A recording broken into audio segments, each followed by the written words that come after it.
Hello YouTube, Fuzzfinger here. Welcome back to Final Fantasy IV, and today we're going to be heading into Mount Ordeals. So please do stick around, and if you enjoy this episode, remember to hit the like button and be subscribed to the Fuzzfinger Gaming YouTube channel.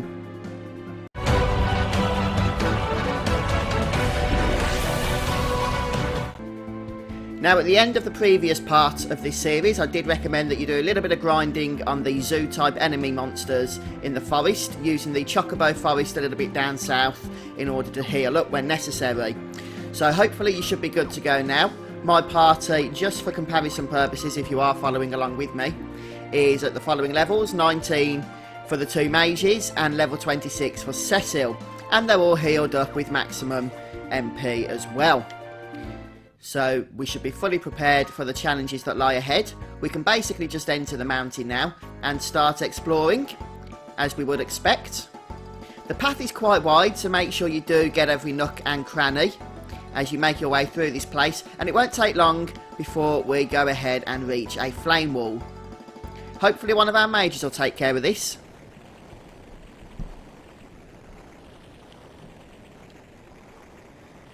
It seems Palom is going to do the honours for us.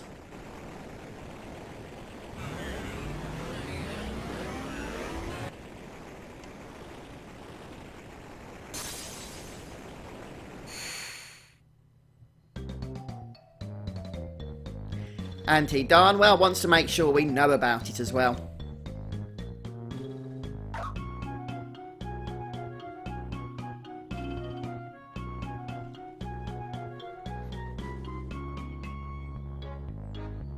Is it just me, or is the word mustn't there got a typo in? Is it supposed to be written like that because these characters are young? Or is that a mistake? I'm not sure. Let me know what you think in the comments. Or maybe I just can't spell. Who knows? That could be possible.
So Gomez has sent his archfiend, Scarmiglione, I think that was his name, to come and destroy Cecil.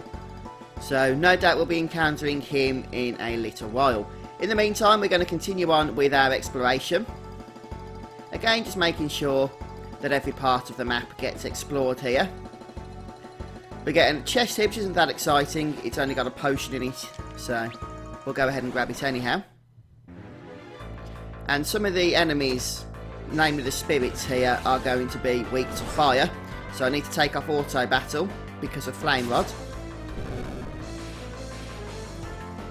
And with larger groups, you might want to just go ahead and cast fire on all of them, because the skeletons are actually weak to fire, believe it or not. But otherwise, we're just going to be blizzarding around mainly.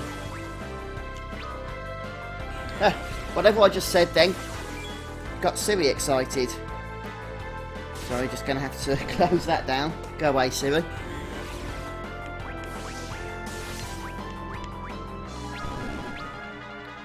Our white mage is going to attack and do 22 points of damage. Right, so in terms of enemies here then, I won't be showing you all the battles. you're going to have quite a few ghost type enemies, revenants, ghouls, souls, which we just saw. Also spirits and bloodbones. So the ghostly enemies are going to be resistant or absorbing to fire, and the skeletons are going to be weak to it. So just bear that in mind as you go through and deal with those encounters. Try and encounter all the different enemy types so you can add them to your bestiary.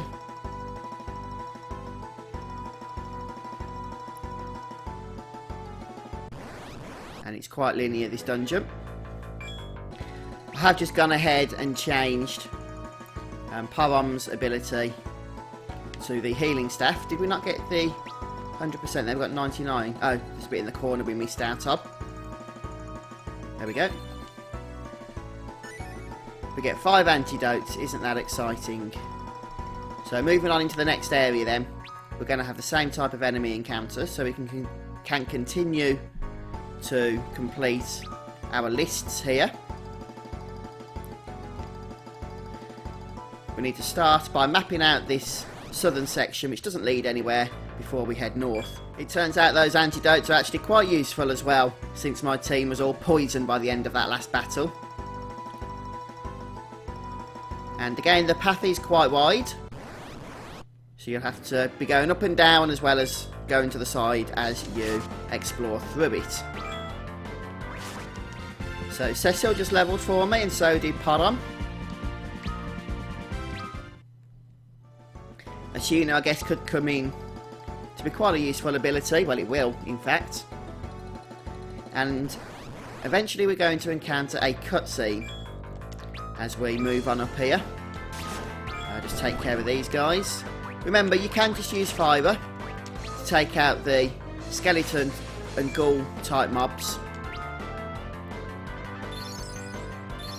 And even if there's a couple of spirits in the battle, you can just pick them off with Cecil afterwards.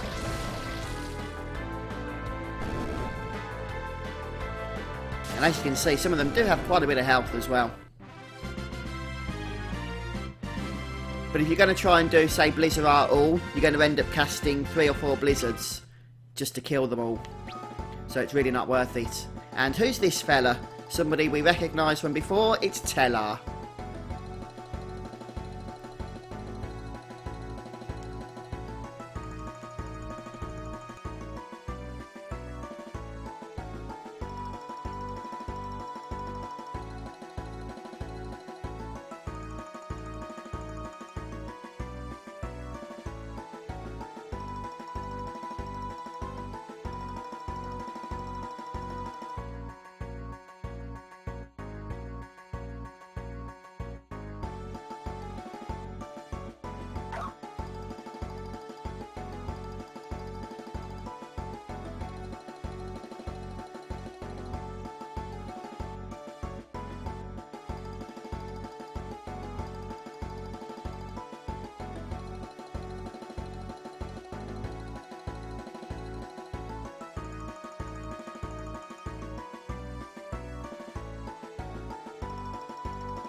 Well, it seems like Tellar has some common goals with us.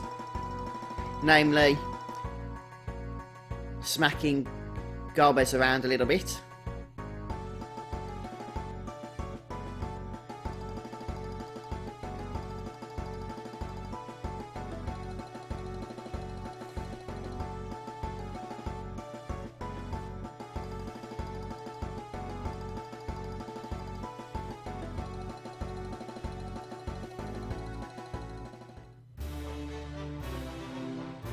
So it's nice to have Tellar back in the party. And hopefully the battles will be even a little bit easier on from this point. And 98%, so I need to see what it is we've missed. But before we do that, let's go ahead and sort Tellar's equipment out. First of all, we're going to want to move him into the back row, so we'll put him down the bottom here. Since he is a sage after all, he doesn't want to be taking a whole lot of damage. He won't be doing much in the way of melee attacks. And we did remove his equipment previously, as you no doubt probably remember. So we're going to go ahead and equip him with the ice rod. I did tell you to keep one, not to sell it. And then we're just going to go ahead and give him some of this other gear, such as the feathered cap, the sage's surplice, and the silver armlet. That should do him nicely. And then if we head over to abilities here, we'll change his auto battle command to the ice rod and his attack as well. Since you can use his blizzard ability from ice rod on pretty much all the enemies here, which is obviously good to know. So I'm just going to go and find out where it is I've missed, and I'll be right back with you. Actually, I hadn't missed anything. We just needed to get closer to the exit, so I'm happy I tried that out before we went any further there. And we get 3 high potions for that.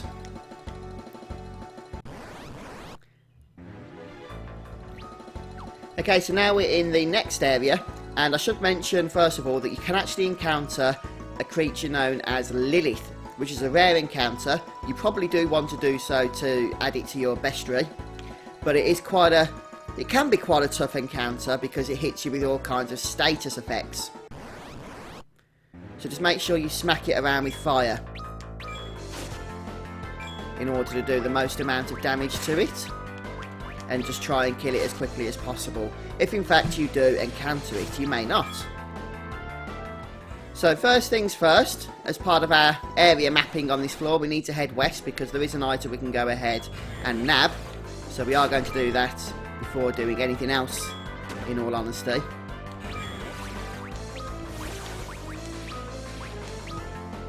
Oops, I don't know why I cast fire then, I meant to cast blizzard. Still, nothing we couldn't correct. So grab this chest that I just mentioned, containing an exciting ether. But with all these mages in our party, that's not going to go to waste, I assure you. And we'll continue mapping out the area. At this section of the map, you can just head south to grab a second ether. There's going to be a third ether in a moment once we've completed this level. There we go. And then when you're ready, we can just head straight through to the next floor. And we get a bit of a cutscene here involving a hissing sound.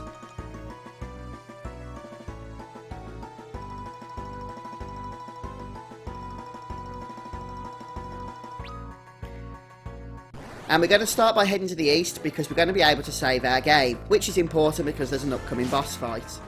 Once you're all saved up, we're going to head north, where we're going to be greeted by a cutscene and a boss battle.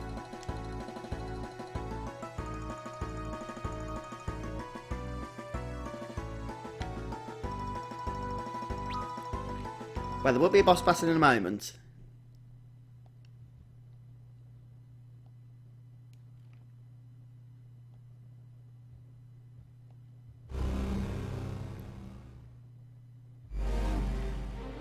Perhaps unsurprisingly, it's Scarmiglione.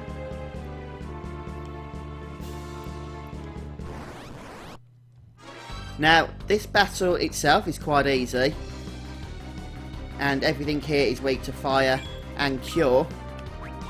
So have Cecil attack the boss, have everyone else cast either cure or fire.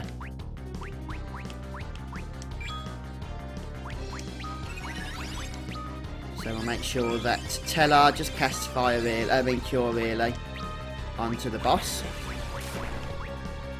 And this fight should be over really quite soon. Look at all this lovely damage.